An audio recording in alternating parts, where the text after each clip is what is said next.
There is a particular kind of pain that no one prepares you for. Not the pain of illness, not the pain of failure, but the pain of love has nowhere left to go. You know the one that sits in the chest at 2 in the morning and does not explain itself. The one that arrives not only when someone leaves, but when something essential in your life is simply no longer there. A broken heart is not only about romantic love, and the older you get, the more forms it takes. It is the loss of a partner you spent decades building a life with. It is the distance that has grown between you and a child you raised with everything you had. It is the death of a friend who was the last person alive who remembered who you were before the world shaped you. It is the quiet grief of a life that went in a direction you never chose. It is the loneliness of realizing that the person you were closest to for years is no longer reachable. Not always because they died. Sometimes, simply because something broke between you and neither of you found the words in time. Here is what nobody tells you. And here is what the monks have always known. The goal is not to fix a broken heart, not to get over it, not to move on as though what was lost was a season rather than a person. The goal is something entirely different.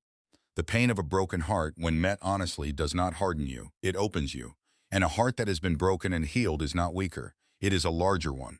In Japan, there is an art form called kintsugi. When pottery breaks, instead of discarding it, the artist repairs it with gold. The cracks become the most beautiful part, more valuable after breaking than before, not despite having been broken. Because of it, that is the monk's approach to a broken heart, not erasing the cracks, filling them with something that transforms what was damaged into something that carries the evidence of a life fully lived and fully loved. Before we go further, I want to acknowledge something directly. If you are watching this, there is a good chance you are carrying something right now that has not fully healed, something you have not been able to talk about the way it deserves.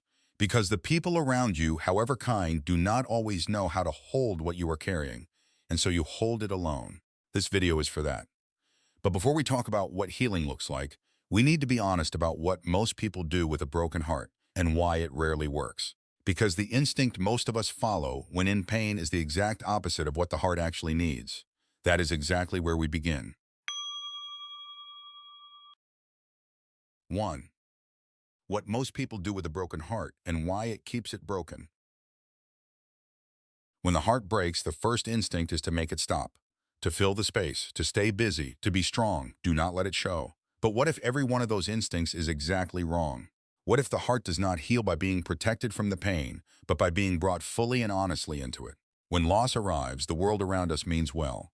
Keep busy. Time heals everything. Focus on what you still have. These words carry no malice, but they carry a quiet and devastating message underneath, that what you are feeling is a problem to be managed rather than an experience worthy of being fully felt. And so we comply.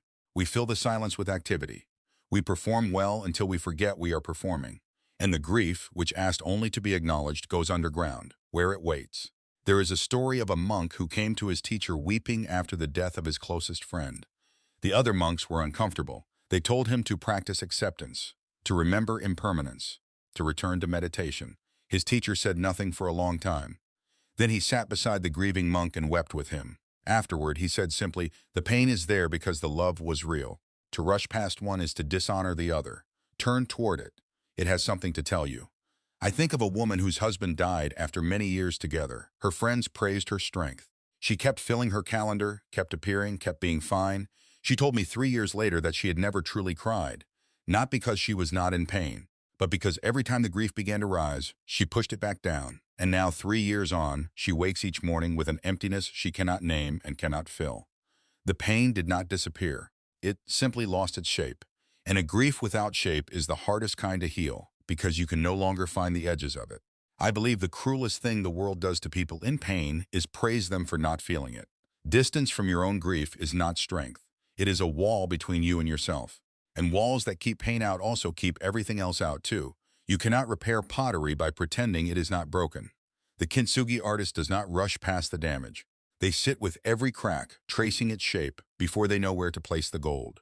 The healing does not begin with the gold. It begins with the honest examination of where the breaks actually are. Most people skip that part. And the repair never holds. Today, give yourself 5 minutes alone, not to solve anything, not to feel better, just to sit with whatever is actually there. The practice of turning toward rather than away begins with one thing: permission.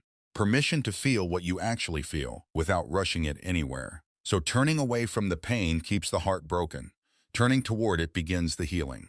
But here is where the monk's approach becomes most specific and most surprising. Because turning toward is only the beginning. What the monk does next is something most people never consider. And it is the thing that transforms grief from something that diminishes you into something that enlarges you. That is where we go next. 2. The 4 things a monk does with a broken heart that most people never try. The monk does not have a broken heart because he has no attachments. That is the myth. The monk has a broken heart for the same reasons you do.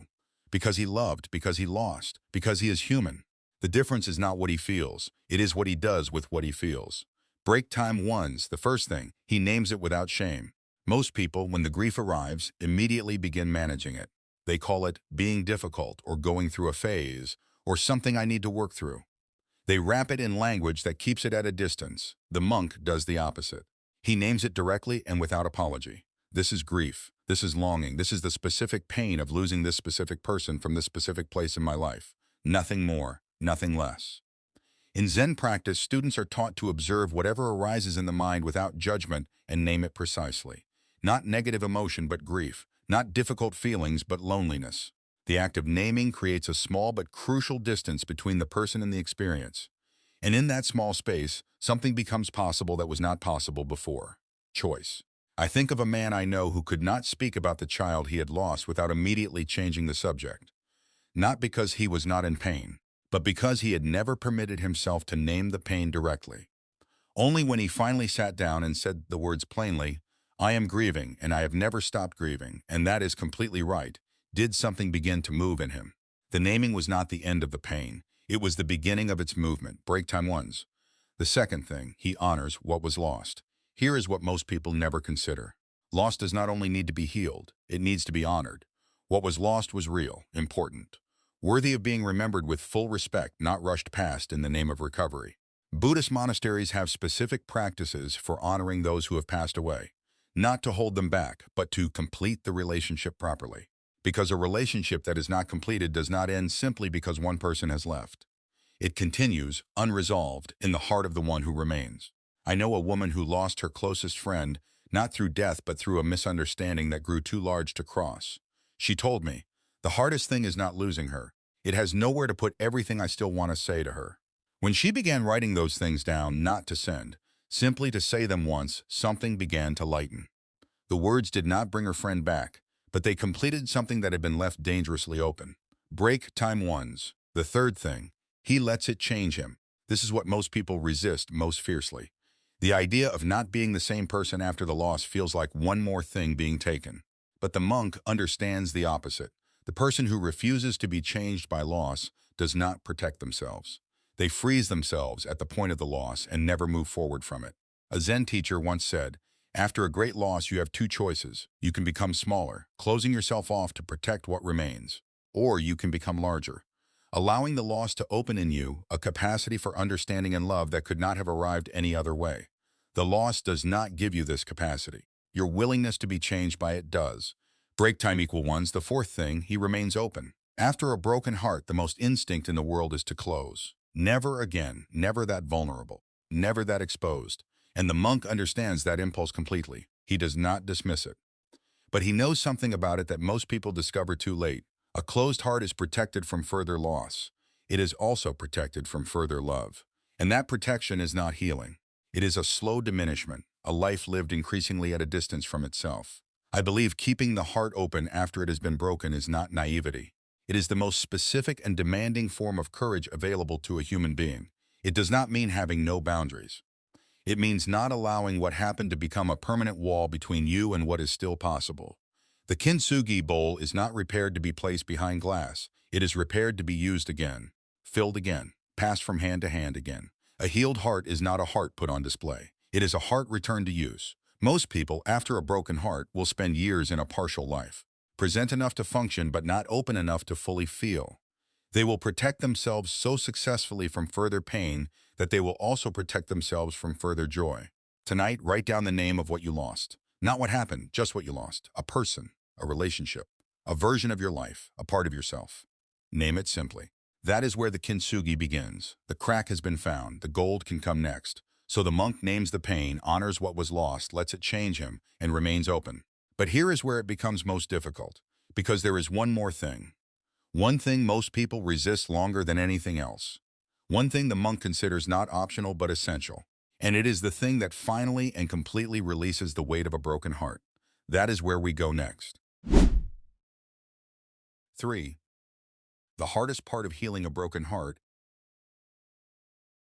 There is one more thing the monk does that most people resist for years, sometimes forever, not because they don't know about it, but because it asks something that feels impossible when you are still in pain. It asks you to forgive, not because what happened was acceptable, but because carrying it is costing you more than you realize. The most misunderstood word in healing. When most people hear the word forgiveness, they hear something else entirely. They hear, what happened to you was fine. The person who hurt you does not need to be accountable. You should move on and not look back. That is not forgiveness. That is erasure. And it is precisely why so many people refuse to forgive, because they have confused forgiving with excusing. Forgiveness in the Buddhist sense has nothing to do with making what happened acceptable. It has everything to do with releasing your grip on it so it stops defining you. The Buddha taught that resentment is like drinking poison and waiting for the other person to die. The person who caused your pain does not feel the weight of your bitterness. You feel it every day, in your body, in your sleep, in your capacity to be present with the people still standing in front of you. Forgiveness is not a gift you give to the person who hurt you. It is the gift you give yourself. The prison no one sees. I know a man who did not speak to his brother for 18 years over a property dispute after their parents died. He described it as carrying a stone in his chest, not because he missed his brother, but because the resentment had grown into part of the structure of who he was. When his brother died before any reconciliation, what he felt was not relief or simple sadness. It was a particular, unnamed pain, the pain of a door closed permanently before you had the chance to decide whether you wanted to open it. Most people will carry unforgiven things to the very end. They will wait for an apology that never comes, for a conversation that never happens. And in that waiting, they will spend what remains of their life in a prison they built themselves from perfectly understandable materials. The key has always been in their hands, the forgiveness nobody talks about. But there is a dimension of forgiveness that even the conversation about forgiving others usually conceals.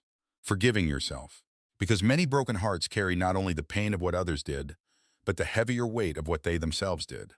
The wrong words spoken, the opportunities missed, the moments they were not present when they should have been. And that self-blame often weighs more than everything else combined. A Zen teacher once said to a student who could not stop punishing himself for a past failure, "You are not the person who made that decision. You are the person who has lived every day since then with the consequences of it. Those are two different people. Have the decency to know which one you are speaking to." The golden kintsugi is the forgiveness, not forgiveness of the fall that broke the bowl. The bowl did not choose to fall, but the choice to repair it rather than discard it, to fill the cracks with something precious. That choice is forgiveness. The choice to say, "This broke, it is still worth repairing, and I am the one who will do the repairing." Tonight, think of one person or one situation you have not forgiven. Do not force yourself to forgive it right now. Just ask honestly, what has carrying this cost me? Not them. Me, what has it cost me? Let that question sit. The answer, when it arrives honestly, is often the beginning of the willingness to finally let go. So the hardest part is forgiveness. And the forgiveness that matters most is often the forgiveness of ourselves. Now we come to the last thing, the thing that brings all of it together. Let's finish this together. Remember the kintsugi we spoke about at the beginning? The broken bowl repaired with gold? You have just learned what the gold is made of. Honesty about what you are actually feeling. Honor for what was truly lost. The willingness to be changed by it. The courage to remain open. And the act of forgiveness that frees you from carrying what was never yours to carry forever. A broken heart is not a problem. It is a passage. Moving through it honestly does not return you to who you were before. It could not. Because who you were before had not yet loved that deeply, had not yet lost that fully. The person on the other side of a broken heart that was properly grieved and properly forgiven is not a damaged version of who you were. It is a larger version. A version with more room inside for tenderness, for complexity, for the kind of love that only people who have lost greatly are capable of giving. There is a story in Zen of a student who asked his teacher, "After grief, can the heart ever be whole again?" The teacher picked up a cracked stone from the ground, held it to the light, and said, "Look at where the light comes through. It only enters where the stone has been broken. The heart is the same. Wholeness after loss does not look like it did before. It looks like something more honest, more luminous, more capable of holding both joy and sorrow at once, which is the only way to hold either of them fully. After everything I've observed about how people carry grief, I return to this belief every time. A broken heart that is avoided stays broken. But a broken heart that is met honestly does something extraordinary. It heals into something more valuable than what it was before it broke. Not despite the breaking. Because of it. The cracks are not the damage. The cracks are where the gold goes. Somewhere right now, someone is sitting with a broken heart, trying to be strong, trying not to let it show, trying to move on before they have truly moved through. And somewhere else, someone is doing something different. They are looking at the cracks honestly. They are honoring what was lost. They are beginning, slowly and imperfectly, to forgive. And their heart, which looks the same from the outside, is being filled, crack by crack, with gold. That is what is available to you. Not a heart that was never broken. A heart that was broken and became, because of it, more beautiful than it ever was before. If something in this video reminds you of something you have been carrying, please like it and share it with someone who needs to be reminded that what they are feeling is not a sign that something went wrong. It is a sign that something mattered, deeply, truly, irreplaceably. And leave me one comment before you go. What is the broken place in you that you are beginning, however slowly, to fill with gold? I read every single one. Because your story, all of it, including the broken parts, deserves to be witnessed. And the heart you are healing right now is not becoming less than what it was. It is becoming more.